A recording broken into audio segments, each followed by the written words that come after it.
بسم اللہ الرحمن الرحیم۔ السلام علیکم ورحمۃ اللہ وبرکاتہ۔ عابد رضا چینل کی طرف سے آج میں اپنے دوستوں کو رسول اللہ صلی اللہ علیہ وآلہ وسلم کا ایک بہت ہی پیارا فرمان سناؤں گا۔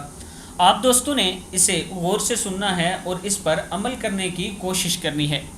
رسول اللہ صلی اللہ علیہ وآلہ وسلم نے ارشاد فرمایا، جنت میں آدمی کا درجہ بلند کر دیا جاتا ہے۔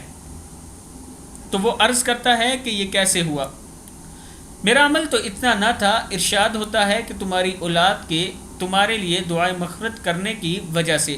ابن ماجہ میں ہے، یعنی جو لوگ مر جاتے ہیں اور ان کی اولاد ان کے لیے اللہ کے حضور دعا کرتی ہے، ان کے جنت میں درجات بلند ہوتے ہیں۔ اب آپ کے لیے آپ کی اولاد کیسے دعا کرے گی جب انہیں دعا آتی ہوگی، جب انہیں ماں باپ کا احساس ہوگا، جب ان کے پاس دینی تعلیم موجود ہوگی، تب ہی وہ آپ کے لیے دعا کر سکتے ہیں۔